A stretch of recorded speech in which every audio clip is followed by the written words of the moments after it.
So I just came back from clergy retreat.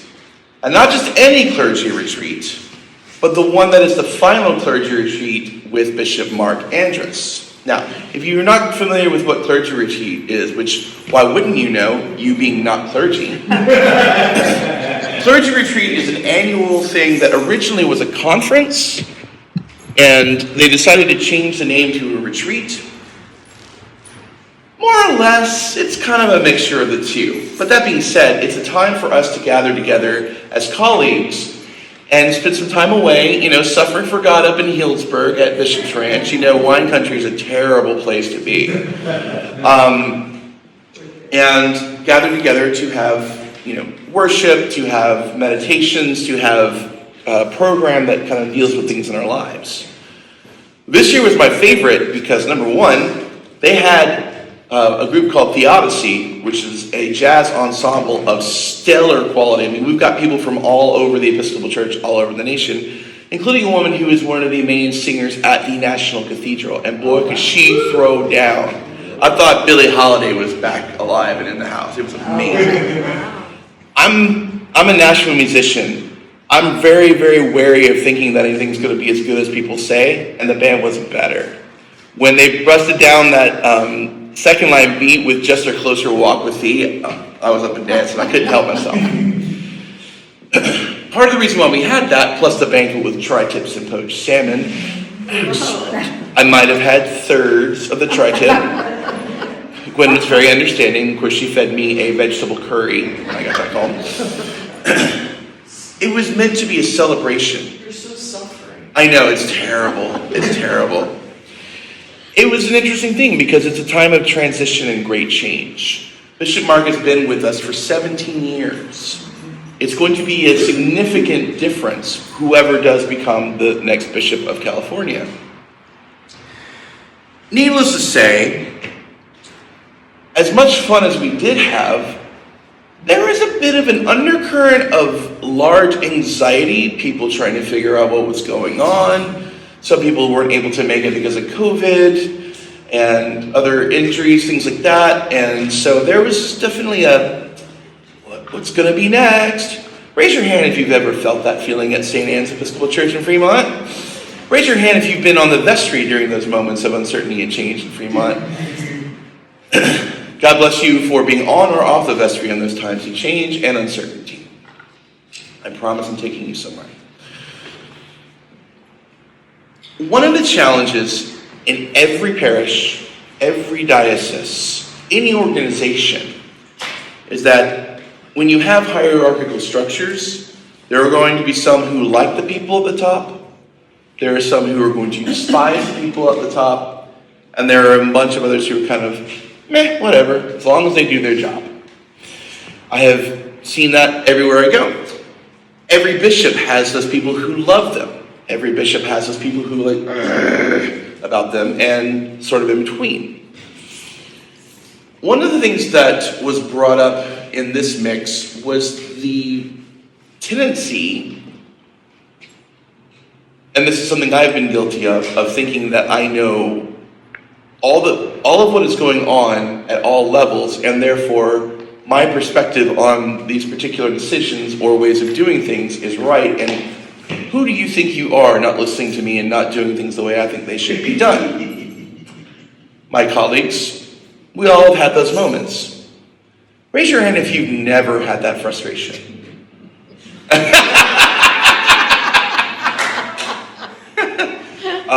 You can do penance later.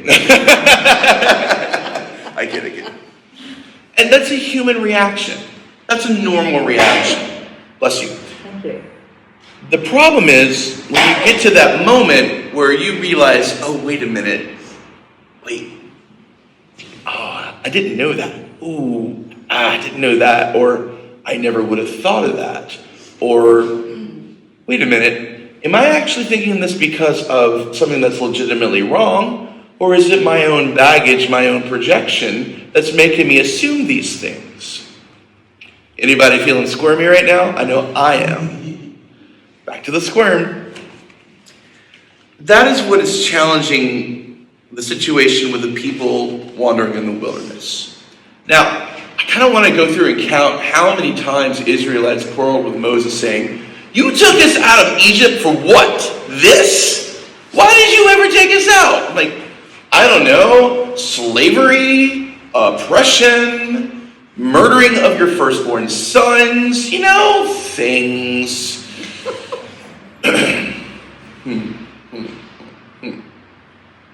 It's easy, like I've said before, to judge them as knuckleheads, as my brother would use the ecumenical term. You walked through the dry Red Sea. You saw all of God's plagues that came across the nation of Egypt that got you out here. And you are still doubting that God can do something as basic as give you water in your campground. Especially when you're stopping along the way where God said you should stop. Hello, McFly, what are you thinking? Have you ever felt that way about people? What do you do when you've been camping for 2 days with no water? You get thirsty. You get thirsty. Cranky. What fears do you have? That you might die of thirst. That you might die of thirst. And that is a painful way to die. Your mind goes, what was at least something familiar that I knew that I could feel safe in?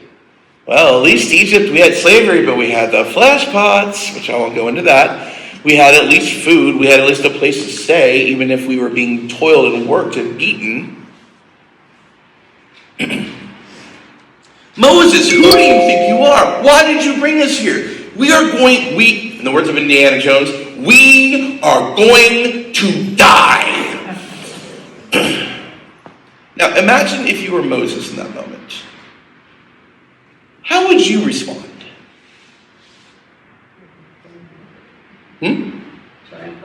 Try to find water. How would you feel? Would you be afraid? Yeah. Would you be angry? Yeah. Would you be resentful? Yeah. Frustrated? Losing hope yourself? Yes. Yay! We're humans. Where is God right now? See, that's another piece that gets overlooked. They actually have a point. God, are you going to show up or not? Is God with us or not? And Moses is going, God, they're about to kill me here. Could you just throw me a bone? Could you help me here? And God's like, yeah, of course I'm going to help you. Go a little ways. You're going to see a rock. Take the rod that you turned into serpents and back again, remember, in Egypt. Strike the rock and water will come out. If you've ever been to Gaza's Creek, you see groundwater coming out of the very rock. It's a really neat image. And that's probably what was going on. So what does this have to do with us here at St. Anne's? Well, just as Paul was talking about, be of one mind and one heart in the midst of all the things that happen because God is with you. The people of Israel have seen great wonders, great opportunities, great things that have shown them that God is with them, God will take care of them. And they've gone from hardship to dire straits. And it's really hard to trust. And so they want to go back to what they knew, back to what was familiar, back to at least something that the devil you know versus the devil you don't know. There's practical wisdom to that. But it also means you're already halfway there and you really can't turn back. Why don't you just keep going, especially when the one that you're stopping trusting is saying, no, really, if you keep going, just as you've seen these wonders and signs, you will continue to see them. And even though that generation didn't make it into the land of promise, Moses himself didn't even make it. The people, the group that God promised it to, made their way and eventually got there and were able to enter the land of promise. In other words, transition. And not only transition, but terrifying transition, difficult transition, uncertain transition, requiring us to examine ourselves, to stop thinking that we know what's best for us at all times and all places. Now, I'm not saying that we shouldn't trust our own gut and instinct, but there's always more to the story. And the more that we ask those questions of Moses, why is it that we don't have water? What is God doing? Can you help us understand this, as opposed to, why did you bring us out here to die? Off with his head. Let's get rid of this person. Let's fire this person. They're no good. We just need to forget that they ever existed. That's not where the kingdom of heaven is drawing us into. And the reality is, going into that promise, into that new life, into that resurrected life, into that place where it is our true home, where we can live freely with dignity and loving one another as God loved us, requires that desert journey.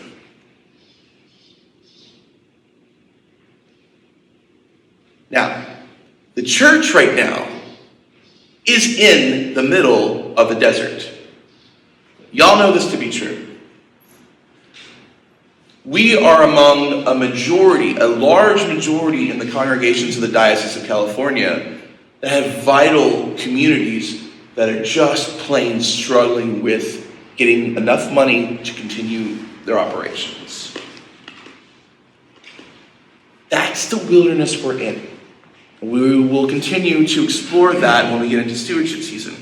But what I want to remind us is that you have done with me and with priests before me the impossible over and over again.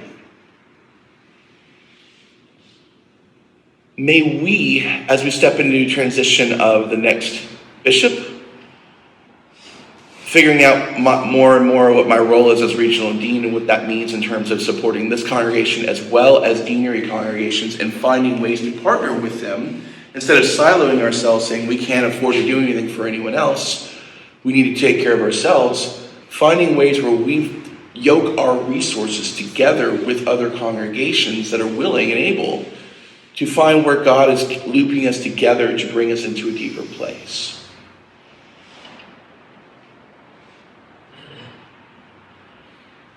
It can be easy to lose that hope, that trust, that despair, or that faith. But what I love about this story is God, who gets to be told, hey, really, man, we have one more day before we die of thirst. Are you going to give us the water that you promised? Instead of chiding the people, said, I have you, got your back. Go a little further. There will be water. Trust me that these increments that I'm taking you on have a purpose. We will make it there together.